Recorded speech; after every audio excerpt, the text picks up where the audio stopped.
close as they can come. And the closer you get, the bigger the fall when you don't get there. I was there in '86, one pitch away, one strike away. I glance up to the scoreboard in left center and I see, congratulations to the 1986 world champion Boston Red Sox.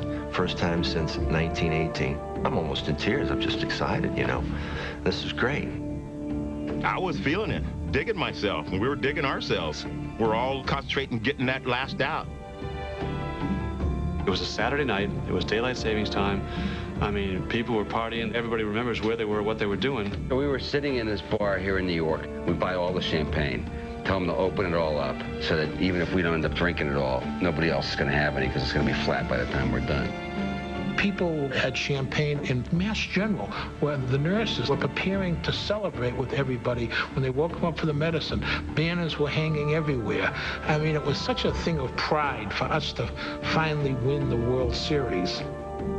I opened the windows to my apartment because when the Celtics had won a championship, it heard the eruption around town over the rooftops, and I thought, this is going to be real interesting. I want to hear that. And when you leave a game in control and turn it over to the bullpen, you just hope that they can get it done. Sometimes they get it done, sometimes they don't. Having written an entire column on the Red Sox winning the World Series, it's a few minutes before midnight, ready to press the button to send this column off. All they need is to put in the final score. All of a sudden, I get bear hugged from behind, and it's Oil Can Boyd. And I said to him, I don't know where you've been sitting, but get your butt back there and sit down. I said, we still have one out to go. Things start falling apart. A little bloop single, and no big deal. You know, we're up by 2 runs. And then 2 outs, 2 strikes on the next hitter, then another hit. And same thing the third time.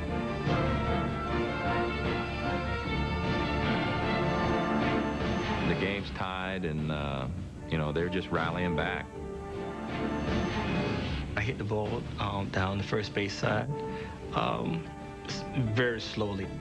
And a ground ball, trickling. It is a fair ball. It was probably a ground ball. I caught it a million times.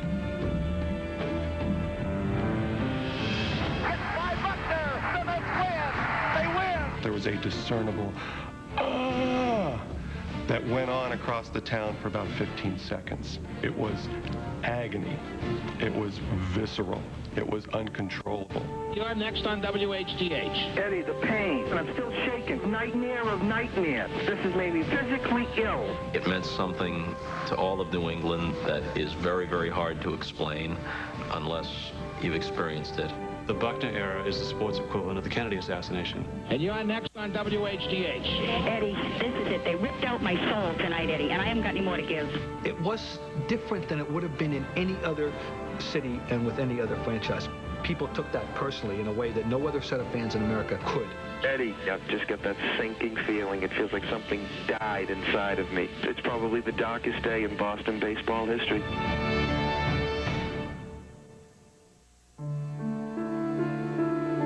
A friend of mine, after Game 6, gets pulled over at a sobriety checkpoint on Storrow Drive. The officer says, "Are you sober?"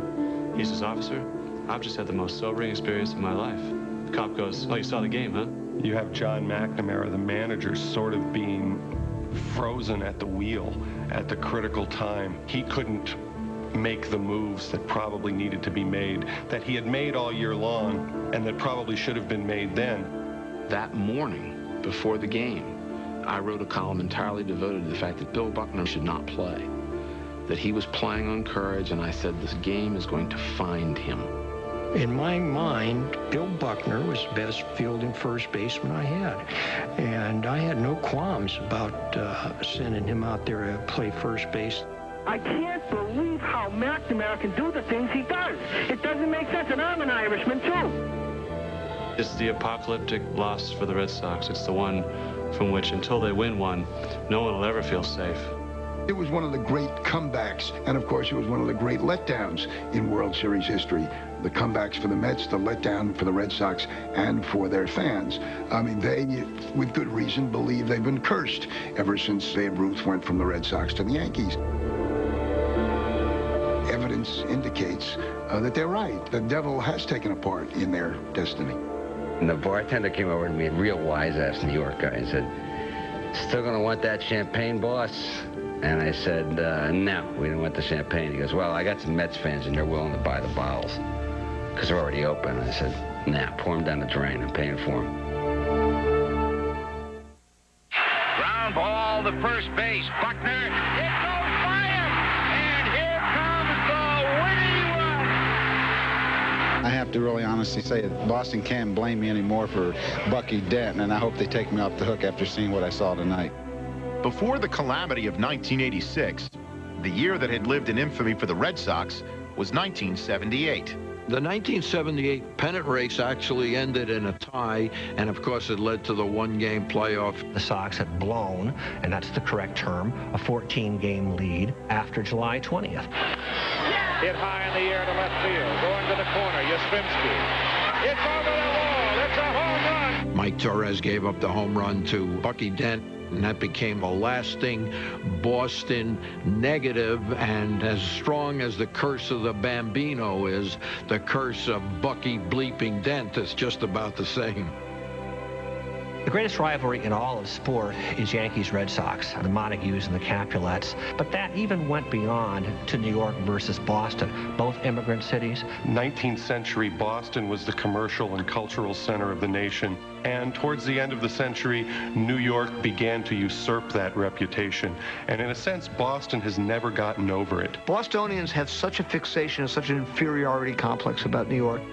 Roger Angel's great line about New Englanders live in Calvinistic clouds of self-doubt. They always believe the worst will happen. Particularly after '86, there's been a certain cachet to adopt this woe is me, I'm a Red Sox fan attitude. In Boston, they haven't won for so long, and they're always waiting for something to happen, and usually in a negative sense. I did hear a couple fans say, oh, don't worry about it, they'll find a way to lose. The wallowing in self-pity in this town is sickening. The Boston Red Sox fans have become, as a result of all this, the single most narcissistic group of sports fans in America. The Boston Red Sox, I say unto you, were sports' first dynasty. They won World Series in 1903, the very first series, 1912, 1915-16, and then 1918. George Herman Babe Ruth was a marvelous pitcher with the Red Sox. He was 21 years old in 1916. He pitched a 14-inning game, winning it 2-1 over the Brooklyn Dodgers. He was then a hero of the 1918 World Series. When he played in Boston, he was this child prodigy in a sense. His greatness was out on the field. Everywhere else, he was like a bull in a china shop. He was already starting to put on weight. He was getting into car accidents. He was showing up at the park hungover. None of it affected him. But I think the one man that it did affect was Harry Frazee, who was the owner of the team. Harry Frazee is a theatrical man, and he needs more money so he can back more shows and get back in the game on Broadway. And suddenly, down in New York, they came up with the cash and said, we'll give you the money if you'll give us Babe Ruth. In exchange for $110,000 roughly, Babe Ruth goes from Boston to the New York Yankees. The Yankees went on to win 26 World Series. They had won absolutely 0 before Harry Frazee sold Babe Ruth to the Yankees. The Red Sox, who had won 5 out of 15 series, have won absolutely none since then. In their misery, Red Sox fans cast about for an explanation for their torment and found a certain comfort in the mystical. You try to reach for superstition over science in this case, and that's where the curse comes in. It's easier to live with it if you think that there's some sort of devil in the middle of the earth working against the God-fearing Red Sox fans. If selling Babe Ruth doesn't put a curse on your franchise, it certainly should.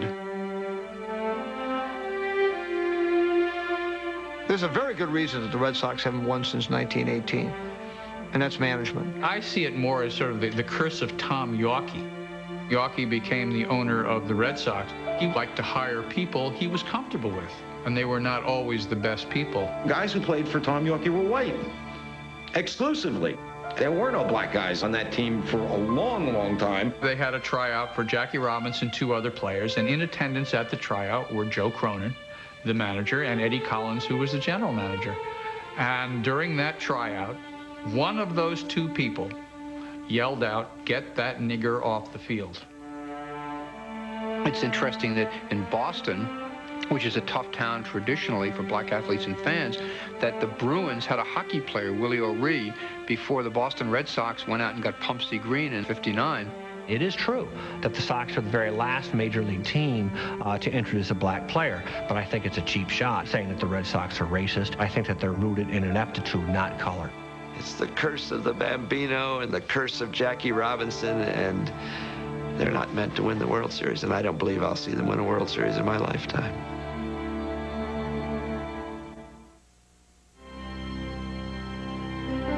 In contrast to the Red Sox haunting futility stood the full-of-themselves Mets, whose own history, though brief, was littered with things labeled amazing. The 2-1 pitch. There's a fly ball hit out to left. Waiting is Jones. The Mets are the world champions. I felt like I had a part of Met history coming into '86 because I made the last out in '69 when I was with the Orioles. And I felt we were so strong prior to the '86 season, I said that not only are we going to win, we're going to dominate. And of course, New Yorkers loved that, and everybody else around the world hated it. A blend of brash veterans and talented youth, the 1986 Mets had the unmistakable look and swagger of a winner. From the start of spring training in 1986, you knew that they were special. They had gone through 2 tough pennant races in 1984 and 1985 in particular. They had Doc Gooden and Darryl Strawberry and Ray Knight and Keith Hernandez and Gary Carter. They knew they were good. By '86, everything had gelled. And that 2 or 3 year introduction to greatness allowed them to carry themselves in a way that nobody had ever seen before. This team tended to be more boastful. It was the beginning of the high-five, chest-thumping, strutting and parading around era. Hello again, everybody. Joe Piscopo, Shea Stadium. The big story, Mets 86. The video was kind of what the team was really made of. We had a bunch of characters on that team. We were very carefree.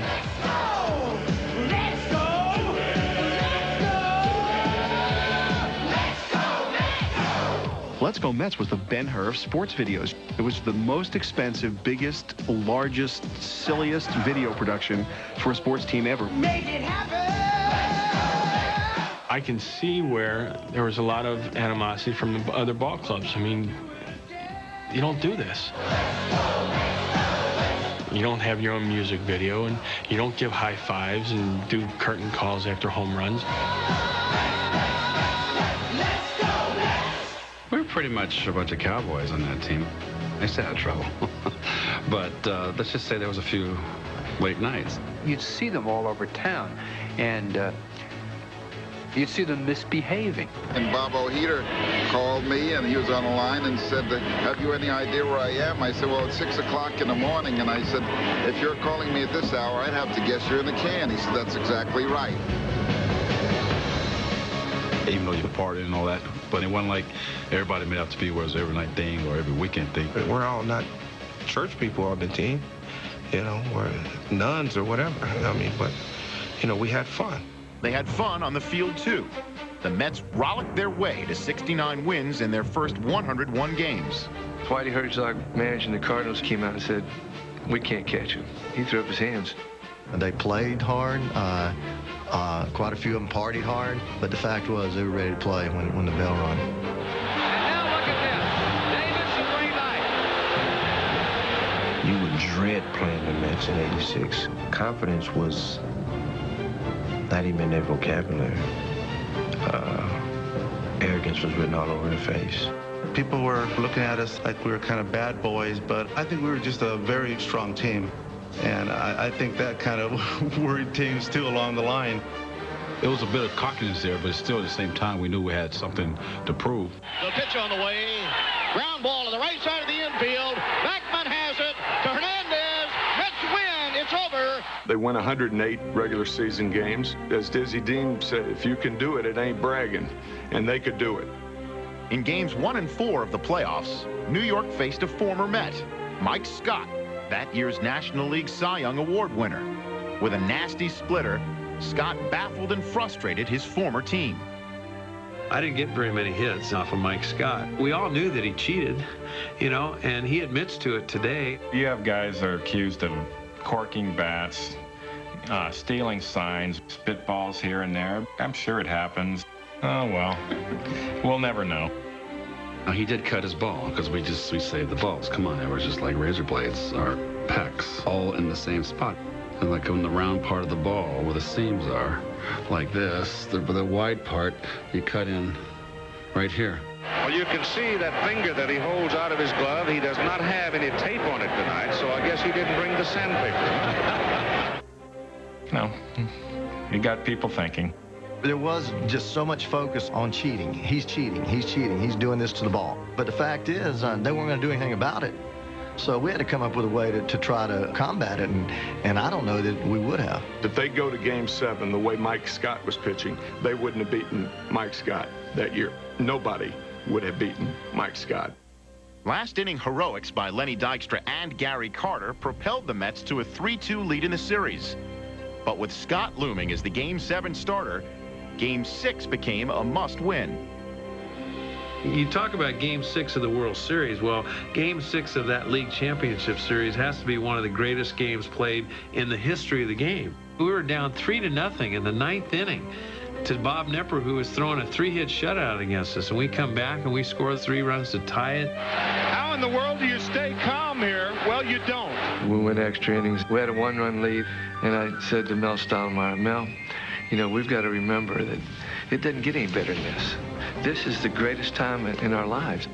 And about that time, Hatcher hits the home run to tie it back up. High in the air, toward the corner, curving, it is home run! The game turned into a classic, careening into the 16th inning. The Mets seemed to have it, scoring 3 times, but the Astros answered with 2 runs and had 2 on with 2 outs. Jesse is exhausted. He was pale and flush, and his eyes were like saucers, and I was going, oh, we need something here for comic relief. So I said, if you throw another fastball, I'm going to knock you out right here. And so we basically knew that I'm going to have to go to the breaking ball. The pitch on the way, swing and a miss, swing and a miss, struck him out, Mets win it, the Mets have won it, they're in the World Series. it's a long flight back from Houston. Everybody got a little bit toasted. We had a wild group in the back. They did some damage to the airplane. 2 of the wives threw up. It was like Animal House at 35,000 feet. Food fights, the mother of all food fights, actually. And the wives were having just as great a time as we were. It was one of the greatest plane rides I've ever had in my life. After the plane had landed, the Mets got a letter demanding $10,000 payment for damage to the aircraft. The plane had some food on it and some dead soldiers on it. And there might have been a little damage to the plane. I don't think a whole lot. One of the reasons why Davey was a legend to his players is because he said, well, you know what? If it weren't for us, there'd be no World Series. Rip, rip, rip, tore it up, let the pieces fall to the floor, and said, let them pay it.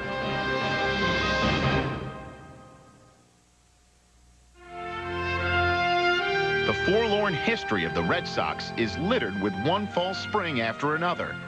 But the spring of 1986 offered signs that this time might be different. Really. The Red Sox had pedestrian players in many positions, but they did have the Rocket, Roger Clemens, a stopper, which is something some of the greater Red Sox teams had not. The 1986 season took off that day in April when Roger Clemens struck out 20.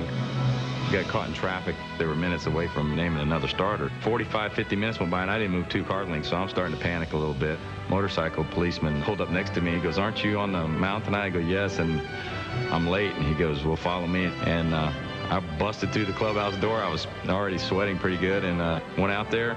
The rest was history, as they say. A new record. Clemens has set a major league record for strikeouts in a game. The Red Sox went on to win 95 games and their division. And the man who caught the final out in the clincher was none other than Bill Buckner. One of the great things about sport is that you can come so close, and yet you're still so far. And I think back to the 5th game of the American League Championship Series in 1986 as the ultimate example of that in baseball. So close yet so far. That could serve as the epitaph for former Red Sox infielder Gene Mauch, who managed the California Angels in 1986. Everybody talks about the curse of the Bambino in Boston. Well, Gene Mauch, he was cursed himself. He was a great manager. He won a lot of games. He couldn't quite get the boulder over the top of the hill. Gene Mauch, who saw the '64 pennant slip away in Philadelphia with a 10-game losing streak down the stretch when they had it all but sewn up. And now here he is in '86 with a 3-run lead into the 9th. Gene Mauch, of course, hoping that this will be his day, too. And then Baylor came up with 1 out, hits a home run on a ball that I would throw him 100 out of 100 times, and I guarantee you wouldn't hit a home run on. It wouldn't even get a hit on, probably. It was that good of a pitch. It is 5-4, Angels. Dwight Evans comes up, pops up to third. No problem. 2 outs, 1 out away, and we're in the World Series. But Witt wouldn't get a chance to induce the last out. Gene Mauch changed pitchers. After Gary Lucas hit a batter, California's fortune was entrusted to Donnie Moore. It would have been different if Donnie Moore would have been healthy. But when I saw Donnie Moore, I went, oh no. And I think everybody on our team went, oh no, because he physically couldn't do what he normally could do. To left field, and deep and down, he goes back, and it's gone! Unbelievable! The Angels rallied to tie it in the 9th, but the Red Sox were relentless, winning in 11 innings. The final out was caught by Dave Stapleton, a late replacement for Bill Buckner. When the Red Sox win the game, they're still down 3-2. They got to go all the way back to Fenway Park and play games 6 and 7 and win both of those games. But they do. And the pennant slips away from the Angels on a pitch thrown by Donnie Moore. I hit a home run. His job is to be a closer. And, you know, the home run really had nothing to do with Donnie Moore killing himself.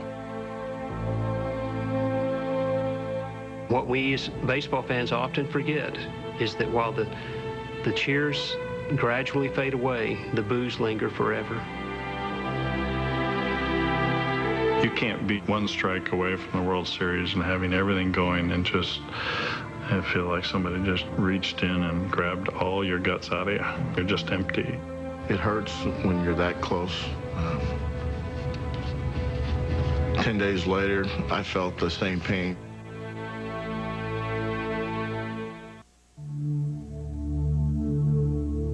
As the Red Sox and Mets prepared for Game 1 of the 1986 World Series, Bill Buckner was nagged by an eerie premonition. The dreams are that you're going to have a great series and win, and the nightmares are that you're going to let the winning run score on a ground ball through your legs. So, you know, those things happen, you know, and just I think a lot of it is just fate. The Red Sox roared into Shea Stadium and roared back to Boston with a 2-0 lead. And for a change, Red Sox Nation could turn to history as an ally. Only 1 team had ever won the World Series after losing the first 2 games at home. And then Davey made the great move of his managing career. Off day in Boston. He said, no workout. Just relax. Stay away from the park. We're a great team. We don't have to practice. We've been playing all year long. We're the best team in the National League. Let's just get some rest. We got ripped for all the arrogant Mets. They're so good. They're down 2-0. They got to win 2 out of 3 in Boston, and they're not working out. I think Boston was really mad at us, but it worked out okay. Next day, Lenny led off with a home run. High drive down the right field line, hooking in the corner. If it's fair, it's gone. It's gone. He hits his home run, and there was an explosion in our dugout. Instant attitude change. I remember the headlines across the paper. Royal Ken Boyd said, "I can beat the Mets." Well, we were down 4-0 after the first inning, and I could have choked them for, you know, let a sleeping dog lie. We're going to come back. We're going to win this game. We're going to win the next game. And sure enough, that's exactly what happened. Delivery cutter hits it high and deep. Say goodbye. Home run. Out into the street of Lansdowne in Boston. Carter put it out over everything. But the Red Sox reversed the momentum, winning Game 5 behind Bruce Hurst's complete game performance. So Boston went back to New York with the lead and fortified with the knowledge they'd send their 24-game winner to the mound in Game 6. Roger Clemens, a lot of people forget, had a no-hitter for 3 innings and was absolutely throwing gas. Got him. As a power pitcher with the little coolness in the air that time in October, you know, you think that you can not only ride your emotions and adrenaline, but hopefully pitch deep into the game. 4 strikeouts for Roger Clemens. There's always been the controversy, which has never been answered. Clemens has always said he wanted to continue. McNamara has always said that Clemens actually asked out. He came off the mound at the end of the 7th inning and said, that's all I can pitch. And he had the start of a envelope tear, I call it, on the middle finger of his right hand. You want to stay out there, you know, go deeper in the game, but you get pinch hit for it. Clemens has been called back, it seems like. In that point in time, Roger could have went back out there, I think, but I think Mac decided against it. You know, what do? Guy tells you that's it. I wasn't going to force him to go back out. So Roger goes 7 innings and goes out winning 3-2. I'm never asked to come out of a game. I mean, I'll pitch till all of my fingers are bleeding. I don't know why. It was the truth in 1986, and it's the truth sitting here today. I don't believe a word McNamara says. I believe Roger Clemens. You're talking about a competitor. You can't tell me over a silly little blister Roger would want out. If I was McNamara, I'd have gone out on the mound and said, look at Tex, finish the game. You got all winter to rest. Calvin Schiraldi, the former Met, is now asked to get the last 6 outs of the World Series. The Mets immediately pounced on Schiraldi, and Gary Carter's sac fly tied it at 3. The game went into the 10th, and once again, Dave Henderson delivered the high drama. And a drive to left. Going back on it is Mookie Wilson, and this one is gone. Henderson has done it again. When Marty Barrett's single widened Boston's lead to 5-3, it seemed the curse that had endured for 68 years was about to be exorcised. The Red Sox have never been what you call a lucky team. We've been in World Series, but we've never won one. Maybe our time is due.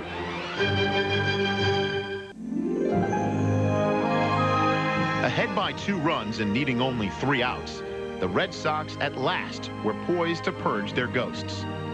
They sent me down into the clubhouse in the bottom half of the 10th inning in anticipation of the first ever post-game broadcast of a Red Sox World Series win, because after all, in 1918, the games weren't even on the radio, let alone on television. The commissioner was going to present the World Series trophy. They had already put up the plastic over the lockers. I distinctly remember the caps that said Boston Red Sox 1986 World Series champions. Calvin Schiraldi quickly got the first 2 outs. And that's hit to dead center with Henderson.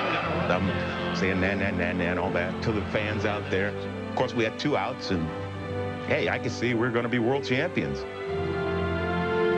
I stormed up into the clubhouse and threw my glove and hat into my locker, and then popped a Budweiser.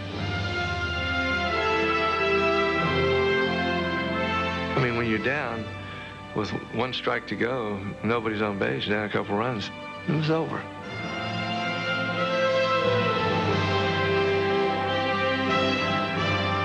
I guarantee you there was a lot of people that were heading to those turnstiles. I just came to the plate with a great deal of confidence because there was kind of a scared look in his eyes. That's a crock of shit. No. I fell behind 2-0, so I just laid one down the middle. Because even if he hits a home run, we're still ahead. Lined into left field, base hit for Carter, and the Mets are still alive. Gary Carter gets a base hit, which I congratulate him, and he tells me, I'm not going to make the last blankety-blank out in this World Series. Then it was Kevin Mitchell's turn. Kevin was in the clubhouse, half undressed. Somebody said Mitchell's in there having a beer. You know, already thought we were lost. It's a big old fairy tale going around that I was inside, not dressed. Curveball, and that's going to be hit to center, base hit. Kevin Mitchell comes down to first base, and I swear to you, the same thing. He says, I'm not going to make the last out in this blankety-blank World Series. The next batter, Ray Knight, who had the chance to atone for his 7th inning error that led to Boston going ahead 3-2. I would have bid to Bill Buckner of the World Series had we lost. I mean, no question about it. I went down to that dugout after that inning, and I sat down and actually prayed, Dear Lord, this is a game of redeeming features. Just give me a chance to redeem myself. And that's going to be hit into center field, base hit. Here comes Carter to score, and the time run is at third, and Kevin thinking, gosh, you know, this thing ain't over yet. Then John McNamara made the change, and he brought in Bob Stanley. I really felt kind of confident when Six-Pack came in out of the bullpen. Protecting a one-run lead, Stanley went right after a desperate but resolute Mookie Wilson. Out away, 2-2. I was protecting anything, 3 inches on either side of the plate. I'm swinging. I wasn't getting the umpire a chance to do anything crazy. Out away. I remember going in, putting on a dry shirt, and getting back to the dugout to watch, what was going to happen. And you were just praying that he throws maybe 1 foot outside where you couldn't reach it. And it's going to go to the backstop. Here comes Mitchell to score the tying run, and Ray Knight is at second base. You can blame me, you can blame Gedman. It's the same outcome. The game's tied, but Geddy did call for a fastball inside, and when I went to throw it, he went outside. So he kind of got a little mix-up, and the ball went to the backstop. I said, gosh almighty, isn't it amazing? We are a team of destiny. All games tied. When I got to the plate, we were losing. I'm in the driver's seat. I can't be the GOAT now.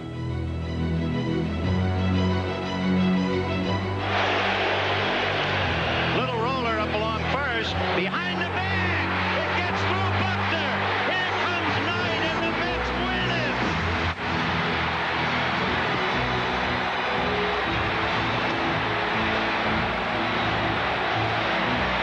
I see the ball trickling out in right field, and in amazement, I touched my hair. I just felt like I was on some kind of magic carpet going in there. It's just dribbling down the line, and I'm like, no. And then he missed it. You turn around and start to go after the ball, and then you realize this game's over. It was just one of those things. I mean, the ball just missed my glove. When it happens, you can't believe that it did, or maybe you were dreaming. You have seen an absolutely bizarre finish to Game 6 of the 1986 World Series. Mookie was going to beat him out. But the problem was, Buckner looked up to see whether the pitcher was covering, and then he tried to rush himself too much. The pitcher was a little late moving off the mound. So now I'm saying there's a foot race between me and the first baseman. I was a big guy, but I could always get over to first. When I saw it go through his legs, I stopped and turned around and walked off the field. I thought it was a moment of Greek tragedy. This really great wounded warrior who put himself out there, thought he was sacrificing the team, playing hurt, and couldn't make this one play. I get on the elevator, and there's Bart Giamatti, the new president of the National League, lifelong Red Sox fan, and the first thing he says is, that effing McNamara, why did he leave Buckner in? Bill Buckner shouldn't have been on the field then. We all knew that he had the bad Achilles. Dave Stapleton was the guy that always came in and played defense late in the games. They won 7 postseason games that year, and Stapleton was at first base at the end of all 7. Nothing against Stapleton, but, overall, I was a better first baseman than he was.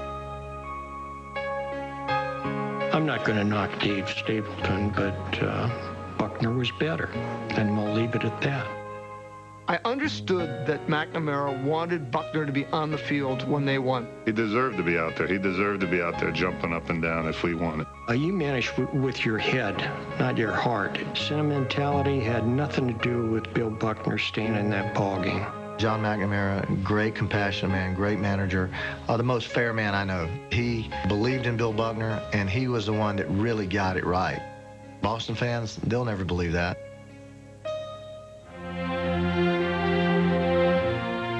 Somehow they got all the cameras out of there, got the championship trophy out, managed to take Mrs. Yawkey out. Every last bit of evidence that everything was in place, waiting for these guys to celebrate, was removed.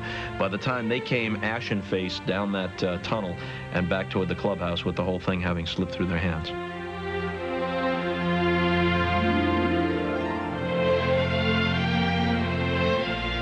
Everybody was speechless, and everybody was numb. That Monday before Game 7, people are walking around zombies, as if they were survivors of a plane crash out in some cornfield, totally disoriented and in shock.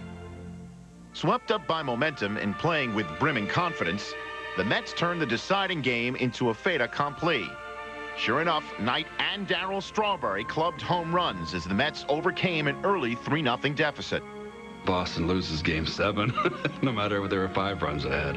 Until the last out, I was on deck when the World Series was over, and I pictured myself going up and hitting a home run to tie the game up.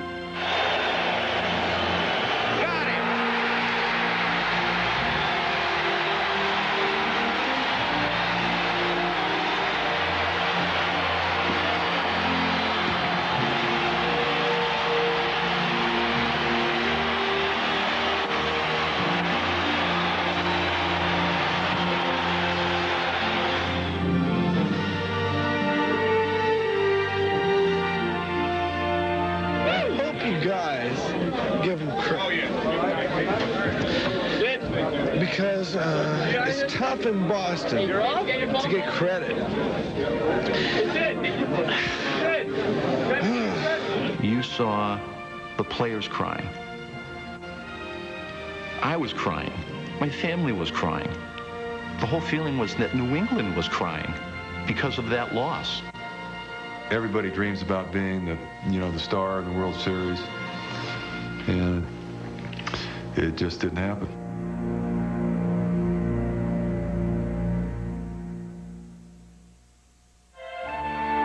I'm from Massachusetts, a lifelong Red Sox fan, part-time mountain climber. 2001, I met a Tibetan holy man, a lama with extremely big powers, and explained to him about breaking the curse of the Bambino. The lama came in, gave the blessing for the gear, and said we're good to go. I climbed Everest, placed a cap on the summit. I pinned it down with the American flag so it wouldn't go anywhere. 2 days later, I came down to base camp, lit the Yankees cap on fire in the Pooja fireplace as offering to the gods. I was told if this doesn't work, take Bill Buckner and put him on the summit. Can you imagine being Bill Buckner to live a lifetime with that hanging over your head, and everywhere you go, people reminding you of it? Buckner walked into a bar, and there was some kind of fruit on the bar, an orange or something around. Some jerk rolled whatever it was down the bar floor at him and said, see if you can catch this. It's very unfair to him. We all make mistakes, but that was a mistake that will haunt him the rest of his life. Bill Buckner's career was of very nearly Hall of Fame quality. Close to 3,000 hits, won a batting title, a tough, courageous player, a winning player, and no matter what, when people say Bill Buckner, it's the ball going through his legs. There's players that are better than me that, most people don't even know who they are. People know who I am. And I'm sure, no matter how stoic he is about it, that pains him and it pains his family. To the point where he moved his family to Idaho. He got out of here, and who can blame him? It is a non-negotiable tenet that the 1986 World Series was lost, not won, and that it was the single most excruciatingly painful loss in the recorded history of American team sport. That's the viewpoint in Boston. It will never change.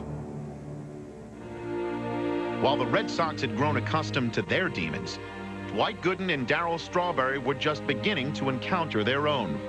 The decline of Dr. K and Straw precipitated the fall of the Mets. We'll always remember this great 86 team, but the 80s Mets will always be remembered as underachievers. To begin with, in 87, Dwight started the year suspended for the first 2 months for drug abuse. You having success on the field, even though you're partying off the field, and it's hand in hand. So at that time, you just thought it was the thing to do. I said, Darryl, a high-ranking official in Major League Baseball told me that we had a young black superstar that was doing a lot of things. And I said, I don't have any idea what he's talking about. He said, it's Doc. Immediately, he says, it's Doc. And I looked Darryl straight in the eye. He could look you in the eye and lie. He lied to everybody. He lied to his teammates, he lied to Davey, he lied to his family. It's all done to protect and to expedite the addiction. Doc Gooden and Darryl Strawberry certainly added tragic ingredients to what would have been prolific, marvelous careers because of their bouts with drugs. These were two of the most phenomenal talents to come into the game in the history of baseball. Human tragedy offers perspective, to the misfortune of a ground ball gone awry. I was on the mound in 1986 praying to God that I'd be a hero. Well, God didn't answer my prayer that day, but in 1990, January 19th, it was my son's 9th birthday. He was diagnosed with a tumor in his sinus area. And I just prayed to God that, you know, he would cure my son and give him back to us, and he did. So I always say you could take that 86 World Series and throw it right out the window. I have my health of my son, and that's the most important thing. My daughter had 2 little boys, and she and her husband were having trouble. And the day came when she was going to leave him, and he came over and she gave him the news, and he got a gun out, and he shot the 2 little boys in the back of the head and put the gun under his chin and pulled the trigger. When it hits that close to home, a lot of things fall into their perspective.